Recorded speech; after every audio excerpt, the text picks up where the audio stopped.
¿Qué tal? Buenas tardes, soy Ruth Cerezo de Neurosintergia, transmitiendo 28 de mayo del 2024 en un neuroespacio, pero no es un neuroespacio más, es un neuroespacio segunda parte con Víctor Ramírez, que nos quedamos en una cosa bien súper interesantísima, conociendo palabras nuevas, conociendo visiones viejas, pero en aplicaciones nuevas, justamente para integrar todo un concepto y todo un proceso, digamos, que nos vaya a llevar al bienestar emocional.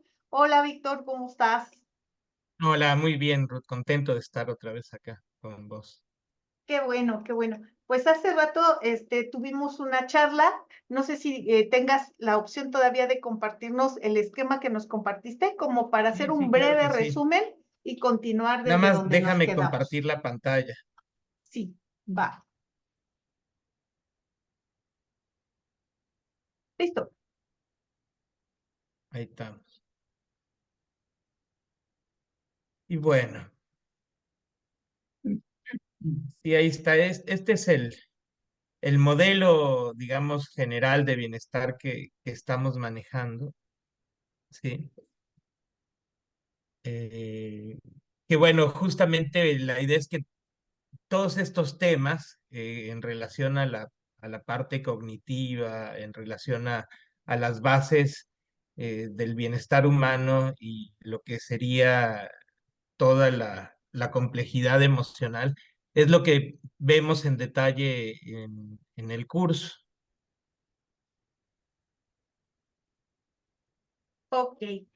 Porque les quiero comentar a los que se están integrando ahorita en este momento que vamos a tener un curso con Víctor Ramírez. Ya lo convencí de la primera parte ahorita, ¿no? Después de unas cuantas horas, ya lo convencí de que tengamos justamente un curso sobre bienestar humano. En este proceso de integración total, es un curso precongreso. Víctor Ramírez Amaya va a estar con nosotros en el congreso, en el primer congreso internacional de neurosintergia. Él se va a echar Sí. un clavado desde Argentina para acá y, digamos, va a dar el primer curso precongreso, el segundo curso precongreso, el primero lo va a dar Paola Concha, pero ese todavía no se los presento. Es realmente una notición, ¿no? Porque este 6 de julio, sábado 6 de julio, 10 de la mañana México, y es 1 de la tarde Argentina, y creo que Chile también, vamos a tener este curso en donde va a hablar Víctor del bienestar humano, nos va a explicar más profundamente esto que hemos visto en la primera parte del neuroespacio y lo que nos estamos eh, viendo, lo que estamos descubriendo ahorita, que él nos está haciendo un esquema muy rápido de esto que nos explicaba de componentes afectivos, habilidades espirituales, habilidades humanas, etcétera. Y dinos brevemente un resumen. ¿Qué es estar bien? Sí, en resumen, digamos, es el bienestar humano está relacionado con una compleja regulación de nuestra vida afectiva, ¿sí? Y esa compleja regulación de nuestra vida afectiva está directamente vinculada con cómo nos conectamos con la naturaleza, con lo que nos rodea, pero también con una serie de habilidades cognitivo-conductuales que podemos desarrollar, que lo que es muy interesante, Ruth, es que estas habilidades dependen de una circuitería neuronal, esto no lo habíamos mencionado, pero es muy importante, que hemos venido estudiando desde hace muchos años, Ruth. ¿Sí? Nosotros en el laboratorio allá en México estudiábamos regiones como la corteza insular, el hipocampo, la amígdala, en relación a lo que en ese entonces nos ocupaba la atención, que era el aprendizaje y la memoria. ¿Sí? De hecho, yo, digamos, quisiera recordar que Jacobo Grinberg empezó a trabajar justamente en un laboratorio que se dedicaba a eso, a- con el doctor Brunner, no sé si te acuerdas, que son historias así como muy de antaño de Jacobo. Sí, Él trabajaba justamente en un laboratorio de aprendizaje la memoria, y era lo que había en ese entonces.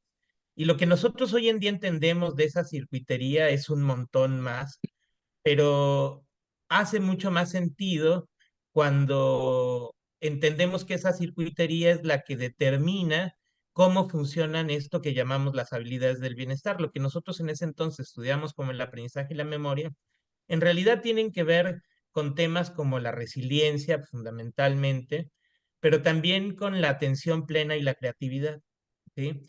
Eso, lo que es muy, digamos, ventajoso de ver el modelo completo del bienestar humano es que nos ayuda a entender, bueno, ¿para qué aprendemos? ¿Sí?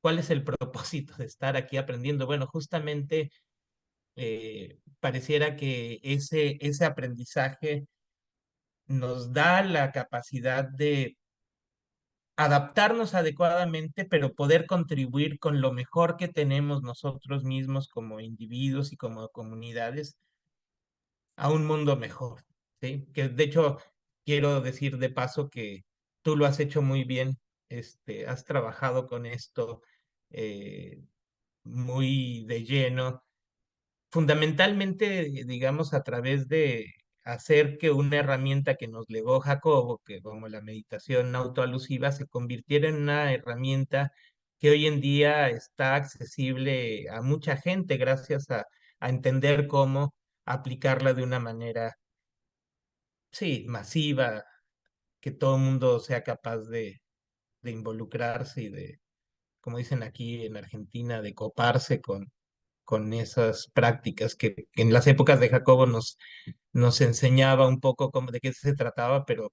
nos costaba trabajo seguir. Sí, tienes razón. Digamos que esta parte de estar en equilibrio, porque fíjate que son como términos que se van poniendo de moda. Y después de tanto hablarlos, yo digo, después de tanto sobarlos, ¿no? Sí, sí, Hay una sí, habituación, hasta una habitación biológica, y ya no es, sí. digamos, lo mismo, ya no tiene la misma trascendencia.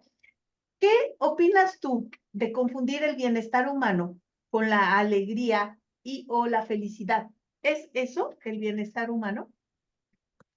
Y es muy común esa confusión. O sea, yo lo primero que te puedo decir es que está instalado, déjame ver si tengo por aquí una diapositiva. Esto es lo que tiene que ver. Sí, es lo que nosotros le llamamos la teoría hedónica, ¿sí? Eso está instalado en nuestra mente contemporánea.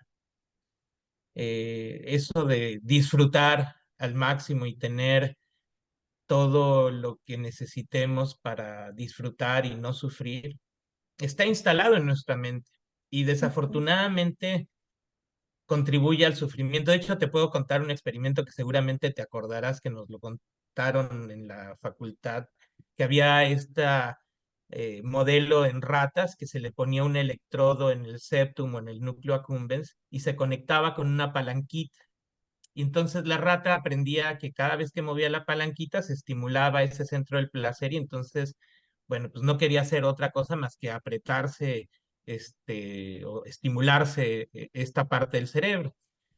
Y el tema es que es una condición muy rara, ¿viste? Porque lo que pasa con esa rata es que no quiere comer y tampoco quiere vincularse con otras ratas, ¿sí? Incluso aun cuando la otra rata esté sexualmente disponible, no le da ni quinto de pelota y solamente se estimula el centro del placer y al final muere por inanición. Ese es un ejemplo muy claro, ¿no? De cómo el simple placer no es suficiente para entender lo que es el bienestar. O sea, el simplemente estar buscando estar contentos no contribuye realmente al bienestar, porque en realidad somos un mundo de emociones en donde todas esas emociones juegan un papel importante en nuestro caminar, en nuestro proceso de individuación, como dice John. Eh, y hay algo más importante que es reconocernos como seres espirituales, en donde el placer espiritual va más allá de los símbolos que solemos usar para tener ese tipo de placer que le llamamos el placer eudaimónico, ¿no? Que de hecho están estas otras teorías, que de hecho las pueden encontrar ahí en esa liga que se llama el Instituto de las Vidas Felices, en donde justamente hablan de estas ideas de que estamos, o sea, la manera de ser feliz es ya sea buscar que el placer sobrepase las experiencias de dolor, que tiene que ver con esto de la ratita. De hecho, hay otro ejemplo, Ruth, que te va a parecer curioso. Cuando tienes que tener más placer que dolor, ¿sí? Pues una alternativa es limitar tu experiencia para no sufrir, ¿no? Ujú, Y ese limitar la experiencia, hay un libro muy bonito de Susskind que se llama La Paloma. Y es un hombre que vive en una rutina tal que eventualmente, bueno, es una rutina que todos los días repite exactamente lo mismo, va al trabajo, regresa a su casa, se despierta a tal hora y tal, y su casa la tiene con cierto orden, etcétera. Pero siempre es lo mismo y limita su experiencia. Y bueno, lo que le pasa es que se le aparece una paloma ahí en su departamento y no sabe qué hacer, no sabe cómo sacar la paloma de ahí y sufre muchísimo, tanto que el resto de la historia es como la presencia de la paloma se convierte casi como en una historia de terror, ¿sí? Y eso se debe justamente a que al limitar nuestra experiencia, limitamos nuestra capacidad de adaptarnos a los cambios. Y la naturaleza del universo es esa, es cambiante. ujú. Y parte del secreto de la felicidad es justamente desarrollar resiliencia, que es esto de una de las habilidades del bienestar, ¿sí? Es esta, que es justamente saber responder de manera adecuada ante aquellos retos que los vemos como un problema, como algo que atenta contra nuestra integridad psicológica o física. Entonces, claro, limitar la experiencia no es buena idea. Y No, desafortunadamente en el sistema que vivimos, que tú le llamas nuestro avatar Godínez, ese avatar Godínez suele ser justamente parecido al personaje de Susskind, ¿no? sí, deja de eso. O sea, en esta parte mencionas varias cosas bien interesantes. Yo lo que tengo es justamente un modelo que le llamo la línea base de la felicidad.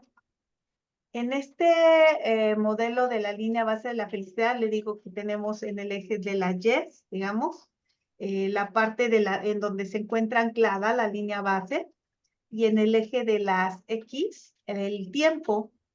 Entonces, Sí, lo que les digo es pensar que estar bien es estar vinculado a la felicidad eterna, no es posible.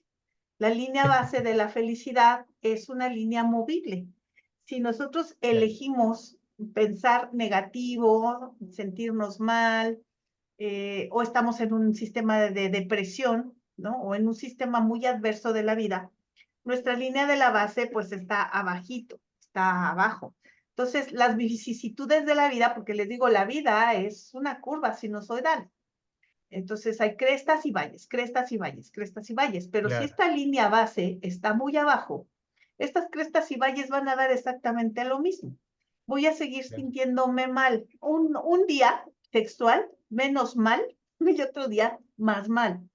Cuando claro, a través de intervenciones terapéuticas, de estos tipos de entrenamientos, de entrar justamente en conciencia con esto que se llama bienestar humano, nosotros subimos nuestra línea base. Entonces, nuestra línea base, que tiende a quedar no en un menos ni en un más, sino idealmente en un cero absoluto, las vicisitudes de la vida, crestas y valles en el tiempo de la vida, las vamos a sentir de una manera más objetiva y más neutral.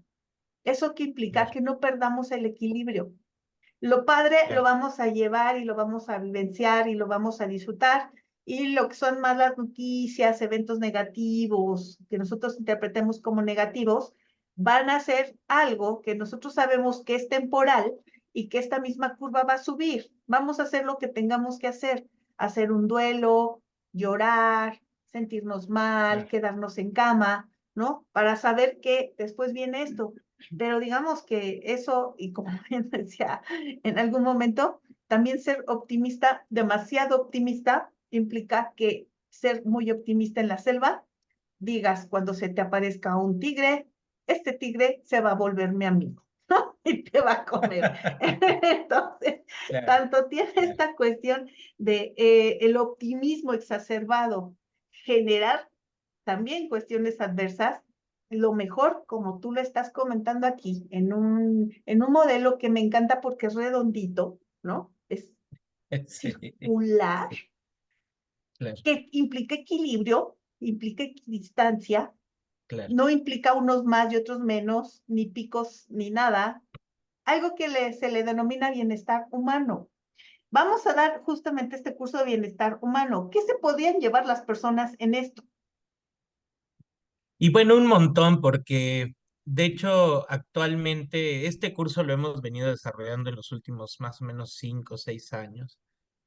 Y originalmente, digamos, el curso tenía una base teórica muy fuerte y una base práctica probablemente débil.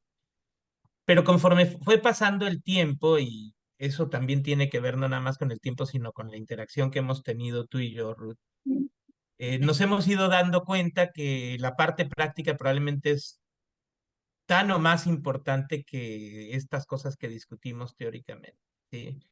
De hecho, esto que dices de poder lidiar con las diferentes experiencias, ya sean positivas o negativas, tiene que ver incluso con esta noción de contraste, ¿sí? Nosotros no podemos experimentar óptimamente el placer si no tenemos un contraste, ¿sí? Si no hemos experimentado y aceptado las experiencias de dolor o las experiencias negativas. Entonces, este contraste es muy importante, sobre todo para sobre. Y eso sabemos que así funciona el sistema de las recompensas. En el curso vemos estos detalles de cómo funciona el sistema de las recompensas, pero no nada más lo vemos teóricamente, sino que además hacemos un esfuerzo importante para llevar esto a la práctica, ¿sí? Ujú. Para que la gente sienta estas experiencias y las sienta en su propia vida, ¿sí?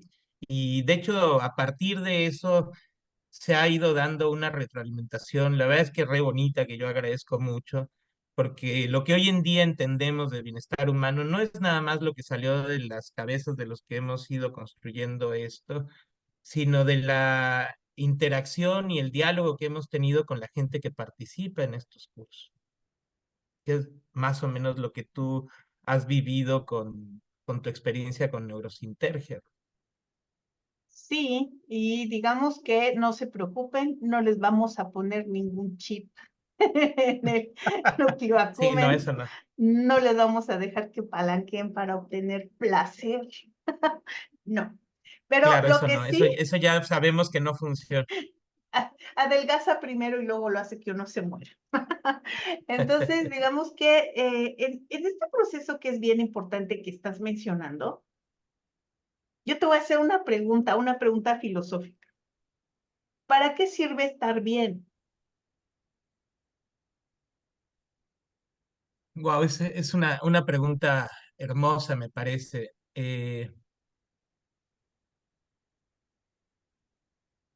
El objetivo del bienestar, sí, al menos como lo hemos ido identificado a lo largo de estos años, es el florecimiento humano, tanto individual como de nuestras comunidades. Y justamente una de las cosas que ha pasado en la forma convencional en cómo hemos aprendido a vivir, que de hecho tiene mucho que ver con esto del avatar Godínez, es simplemente sobrevivir sin florecer, ¿sí? Quedarnos como todas nuestras potencialidades medianamente o a veces profundamente apagadas, ¿sí? Y el florecimiento humano es justamente alcanzar nuestro máximo potencial y lograr justamente esta satisfacción verdaderamente eudaimónica, en donde todo lo que podemos sacar de nosotros mismos, de ese ser espiritual que no tiene nada que ver, o bueno, evidentemente interacciona de una manera muy importante, están entremezclados, pero es diferente de lo que es nada más nuestro ser racional o nuestro cuerpo físico. Y justamente el florecer viene como de sacar todo aquello que podemos ser desde lo más profundo de nuestra esencia, ¿sí? Ujú. Pues bueno, ¿cuál es el propósito, cuál es el objetivo del bienestar? Florecer. Y florecer como individuos me parece que era un poco lo que hablábamos al principio, que no es lo más importante, sino florecer como grupos, como comunidades, ¿sí? Grupos familiares, grupos como los que hemos formado nosotros. De hecho, yo me siento sí, bendecido de ser parte de este congreso y de ser parte del grupo que tú has sido de la red de expertos y gentes que compartimos un mismo propósito. Y en ese sentido, yo te puedo decir que me siento entrelazado cuánticamente con todos ustedes, ¿sí? Y eso es muy bonito porque compartimos un propósito, ¿sí? Sí, fíjate que hay varias cosas de lo que mencionas que llegan a la reflexión. ¿Cómo pasamos justamente de la visión del placer total, ¿cómo le llamas?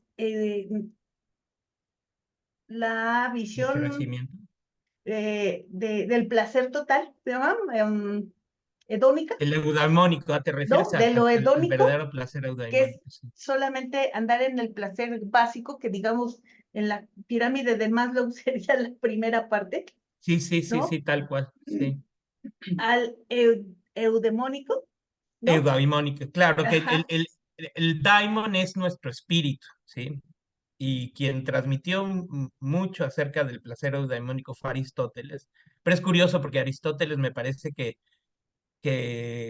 le tembló un poco la pluma a la hora de hablar del daimon como nuestro espíritu, porque tenía que reconocer que somos seres espirituales y eso costó un poquito de trabajo porque, claro, en la visión filosófica de Occidente había que centrarnos más en la parte racional, que al final eso es lo que predominó con el pensamiento cartesiano, ¿sí? Él decía que pensamos y por lo tanto existimos. Y Jacobo nos decía, de hecho recuerdo muy bien a Jacobo, que nos decía, sin conceptos, experimenta sin conceptos, sácale los conceptos. Claro, esa es la parte racional, ¿no? Y cuando uno experimenta, qué sé yo, una meditación o otro tipo de experiencias, incluso los sueños sin conceptos, uy, es muy fuerte porque te das cuenta que no tienes por qué nombrar o etiquetar las cosas son. La experiencia es en sí misma. Y generalmente cuando la etiquetamos tendemos a darle un valor, ¿no? Sí, la consideramos buena, mala, bonita, fea, correcta, incorrecta. De hecho, el reto de los sistemas de neutralidad justamente radica en quitarle las etiquetas, dejarle Claro, probablemente el concepto básico, el concepto puro, ¿no? El concepto claro, puro, por ejemplo, si hablas de un perro, ¿no? El concepto puro es el ente biológico, cuatro patitas, mamífero, claro. etcétera. Pero si yo le doy ya el significado, entonces perros bonitos, buenos, buenos amigos, perros feos, malos, asesinos, etcétera, ¿no? Chaparro, gordo, Mío, de los otros, ¿no?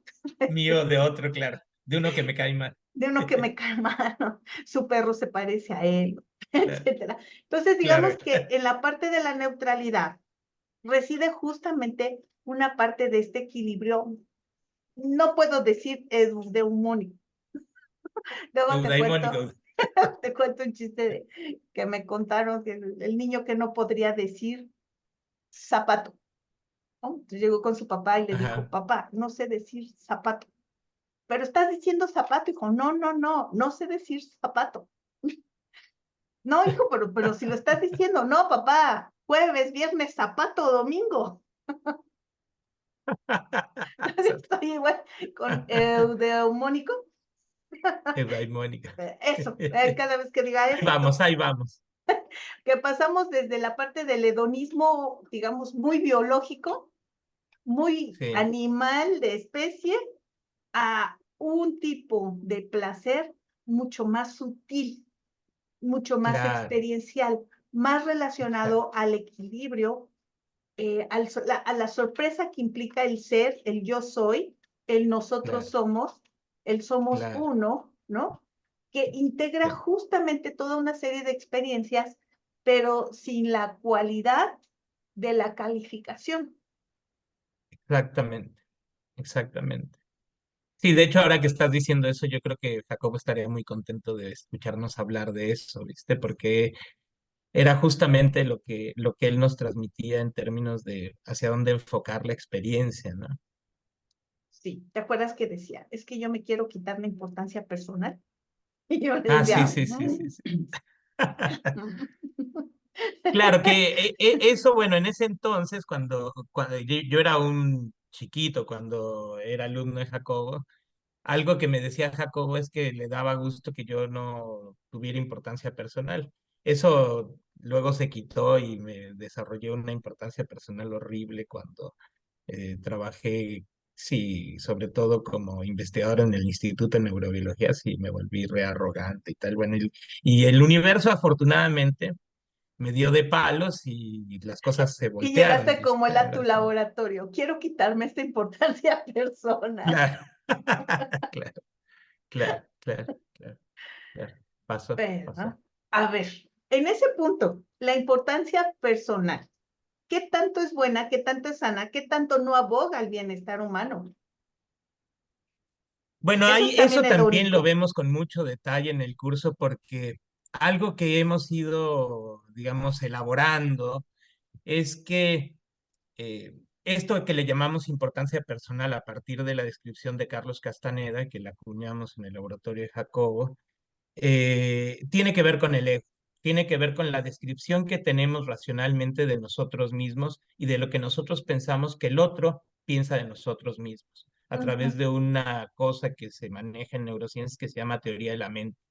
Nosotros, a partir de conocer al otro, elaboramos una interpretación de qué es lo que piensa el otro de nosotros mismos.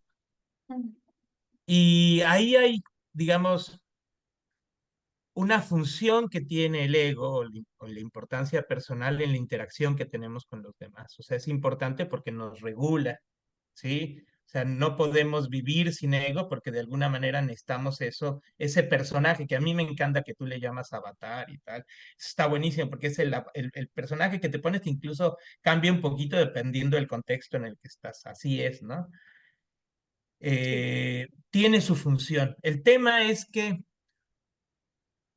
tiene que ver incluso con lo que también transmitía Carlos Castaneda, que era el no creerse ese personaje, ¿sí? O sea, si te guías por el personaje, entonces las cosas empiezan a andar mal, porque más allá de la percepción que tú tienes de ti mismo, empieza importante mucho la percepción que los otros tienen de vos, Ujú, ¿sí? Y entonces te guías por lo que serían los objetivos los propósitos de los otros y tú dejas de ser importante.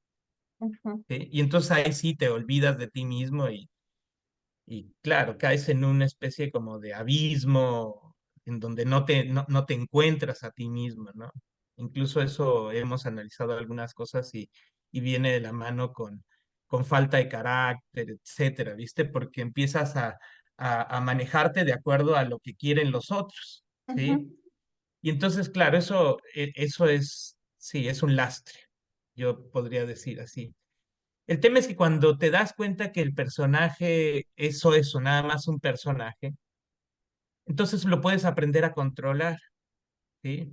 Y no te la crees tanto. Básicamente es como que utilizas ese personaje, pero no te lo tomas tan en serio, ¿sí? Y Es el tu tema es que justo, máscara, lo que luego claro, determinan como la máscara. claro, claro, claro, claro, claro. Entonces, bueno, ahí está bueno darse cuenta que es una construcción racional, ¿sí? Y que la puedes utilizar a tu favor, eso está buenísimo, cuando aprendes a utilizarla a tu favor, no cuando te utiliza a ti, ¿no? Cuando el ego te utiliza a ti, allá sonamos. Ya no eres tú el dueño de ti mismo, la Claro, dueña de tú mismo, ya finalmente eres lo que decía Jacobo en el nivel 3 de conciencia, eres la estructura. claro, Mi casa, mi coche, mi nombre, mi nombramiento, o sea, y el claro, día que se va, qué terror, o sea, ¿quién soy ahora? Y justamente lo que claro, mencionabas, caes en esta espiral en donde no, al no saber quién eres, no sabes actuar, no sabes responder en el mundo y puede ser una retroalimentación negativa, ¿no? Total y absolutamente totalmente, para hacia abajo. Digamos que en este proceso justamente de integrar todas las experiencias a uno mismo, es integrarlas desde la perspectiva de un ego que está más vinculado a un yo completo, a un yo espiritual, a un yo, digamos, mental espiritual, pero sin llegar al punto, digamos, de ser la, ¿qué te digo? Lo biológico, ser la parte que integra justamente el instinto. El instinto de supervivencia siempre te va a decir que tú debes de tender a ser el que está más arriba en la pirámide de Sí, poder y sí, mando, de riqueza, de dinero y de todo lo demás, porque eso finalmente garantiza la supervivencia. Por eso produce placer, o sea, porque tendemos a hacer esto y esto garantiza que sigamos continuando en el mundo. Pero digamos que desde esta perspectiva, desde esta otra perspectiva, es llevar un equilibrio, es no claro, ser nada, pero tampoco serlo todo, sino es vivir en este proceso de equilibrio, en este punto donde todos sabemos que la estructura es superficial no, subjetiva, es viene, va, sale, entra, como quiere, pero lo sí, que es sí, finalmente fundamental para mantener este equilibrio es el ser, es mi interno, es mi sí, yo, mi experiencia, mi alma, mi cuerpo, mi espíritu, esta parte integral. totalmente. Y entonces, tal vez si hubiéramos platicado con esto, con Jacobo, de la importancia personal, hubiera dicho, ah, ya entendí. Lo que no tengo Claro, es importancia personal. Soy medio soberbio, medio neurótico, pero soy pero no le equilibrado. doy bola. Claro. Sí, claro. Claro, ahí yo lo que te puedo decir, Ruth, es que son varias cosas, ¿no? Por un lado, en neurociencias ya se habla y hay algunos autores que distinguen entre el ego y el self, le dicen en inglés. Yo suelo traducirlo como el yo soy, Ujú, ¿sí? Y ese yo soy es un ser más profundo, digamos, que el simple ego, que es una representación racional de lo que eres para ti mismo y para los otros, ¿no? Entonces, bueno, por ahí hay una distinción que empieza a permear, ¿viste? En neurociencias que justamente, como tú dices, es capaz de integrarlo todo, porque el ego solito es como que el ego no es capaz de reconocer el yo soy, ¿no? ujú, Y el self sí reconoce todo y reconoce que ese ego es como una parte tuya que te sirve, que tiene ahí una función. Y entonces ahí cambia la ujú. relación de poder, ¿no? Eh, que justamente, digamos, estas herramientas como la meditación y justamente como tú la manejas, en donde uno aprende a reconocerse a uno mismo primero a través del cuerpo y luego lo que es muy poderoso, Ruth, es a través de las emociones, porque las emociones están mucho más cercanas a ese yo soy, Sí, ¿sí? sí. Y Y es a fíjate través de que, eso que va uno reconociéndose. y qué interesante, porque en el transcurso de estos entrenamientos de meditación, lo que encontramos al principio es que mucha gente no podía diferenciar, por ejemplo, la tristeza del miedo. Claro, claro, Entonces claro. decían, es que pon atención al miedo. Y entonces decía, es que no pude imaginar qué era el miedo, o a qué Wow, se debía, o cómo estaba integrado en mí. claro. Claro, eso también dice la literatura, que normalmente, digamos, tenemos esa tendencia a tener dificultades para identificar nuestras propias emociones, como, sí, etiquetarlas adecuadamente, ¿no? Y eso solamente lo puedes desarrollar a través de la práctica. O sea, porque podemos hablar mucho teóricamente y explicar y tal, pero solamente a través de la práctica, con evocar tus emociones y sentirlas, y eso que haces hay una parte de tu cuerpo que siente esa emoción, bueno, eso es lo que te lleva a esa sutileza de irla identificando de a poco, que es un proceso, ¿no? Ujú. Claro, lo mejor de todo es justamente cuando uno empieza a comprender la parte de los conceptos, ¿no? Claro, Porque yo te pregunto a ti, ¿tú qué opinas de que, por ejemplo, se dé una parte teórica y una parte práctica en un curso? Yo sé que de repente esta pregunta les va a sonar tonta o absurda, pero tiene una función y tiene una función interna muy valiosa. totalmente. ¿Cuál es tu visión? Bueno, qué bueno que me preguntas eso porque justamente eh, hoy en día estamos viviendo la transición entre el curso que empezamos a dar hace 3 años y lo que empezamos a dar este año aquí en la Facultad de Psicología Universidad Nacional de Córdoba. Ujú. Y lo primero que nos saltó a la mente como, qué sé yo, una inquietud era darle un peso mayor a la actividad práctica, sobre todo para que la gente sintiera de lo que estamos hablando, ¿viste? Pero pasó algo muy curioso, que esto creo que no te lo he contado.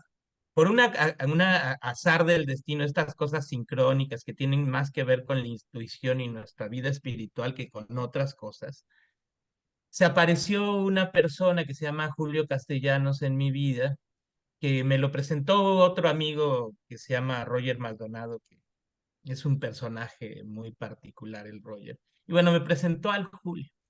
Y Julio, Ruth, empezó a desarrollar estas actividades prácticas en su práctica terapéutica. Él da terapias que le llama arte terapia, ¿sí? Pero él llega a esto, Ruth, como artista.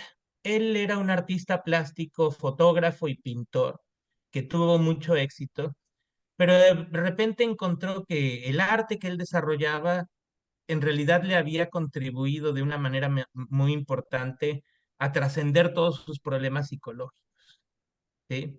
Y eso lo convirtió en una terapia. Y justamente lo que él hace es eso.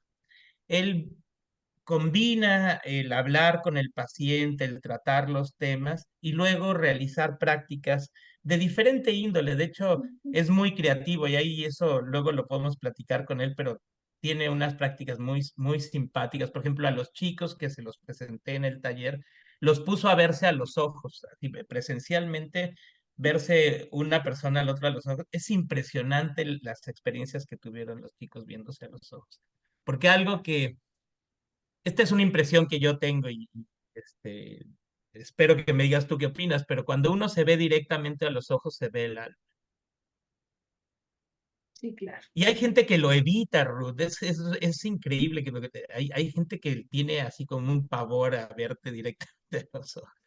Este, y bueno, entre ese tipo de cosas hay varias herramientas prácticas que incluso, por ejemplo, lo que estamos haciendo en el taller en relación a las habilidades del bienestar, hay herramientas prácticas para desarrollar nuestra creatividad, desarrollar nuestro pensamiento creativo. Entonces, todo eso hoy en día me parece que tiene tanto o más valor que lo que podemos dialogar teóricamente.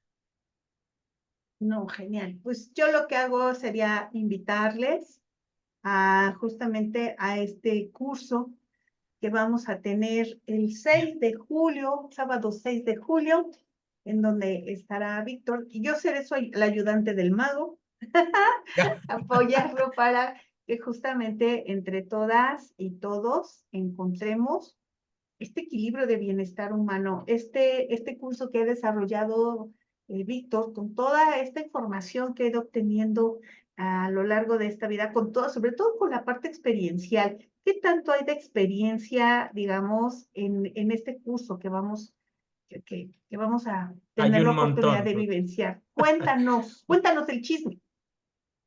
Sí, el chisme es que yo trabajaba en neurobiología como investigador titular y de repente cayó una especie de meteorito del cosmos y se transformó todo.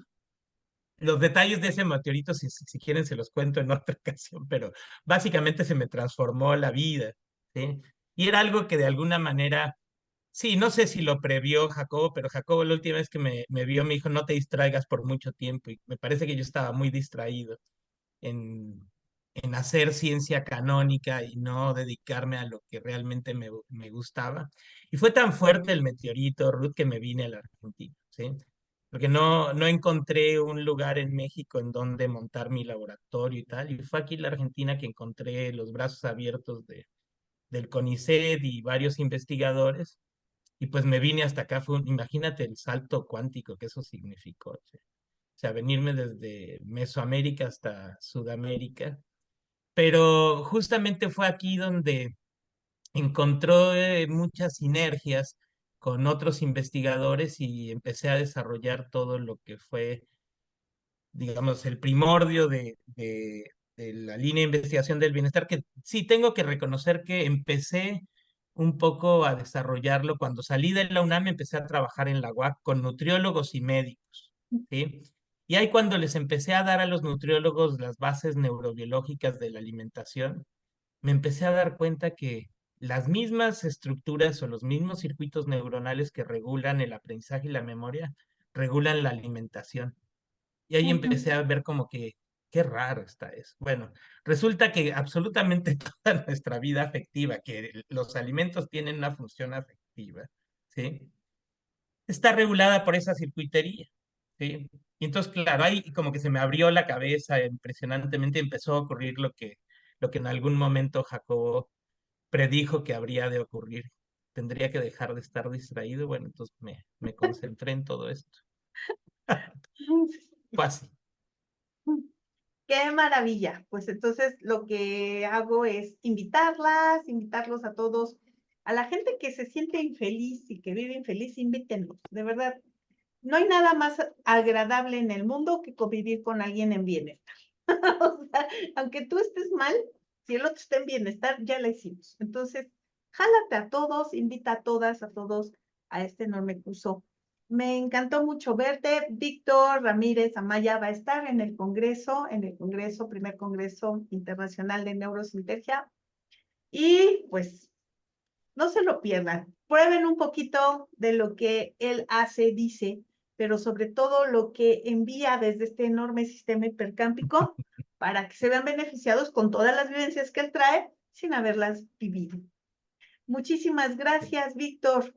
Gracias a ti, Ruth. Gracias por crear este hipercampo, porque de hecho la experta en crear estos hipercampos sos vos y yo nada más tengo que estar agradecido contigo, ¿sabes?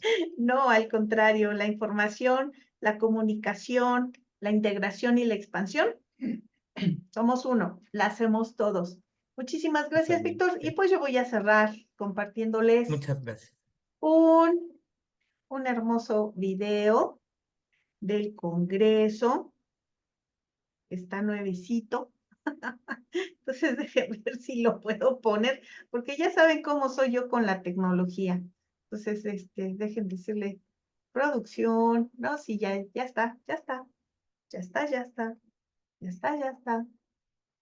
Y por favor, no se pierdan este enorme, increíble, valioso, integroso, fantasioso, que no horroroso, de ninguna manera, Congreso.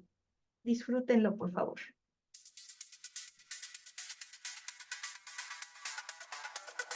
En esta reunión.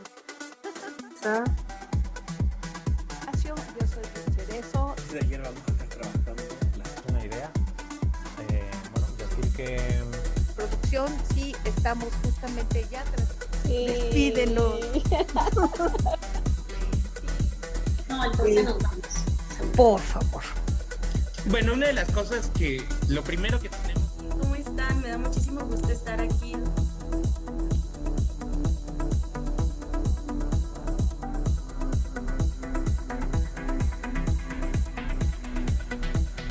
Fue una experiencia increíble, de verdad.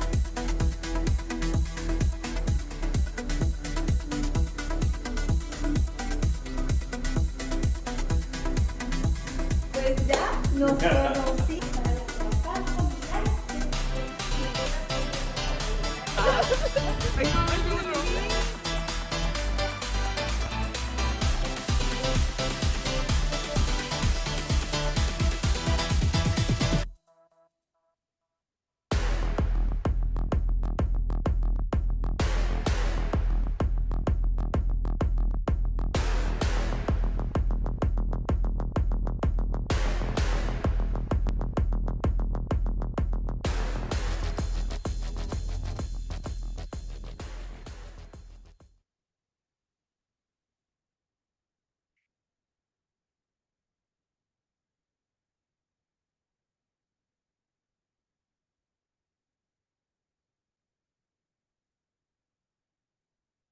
Gracias. Nos vemos. Gracias a Sofía García, productora del video. Bye bye.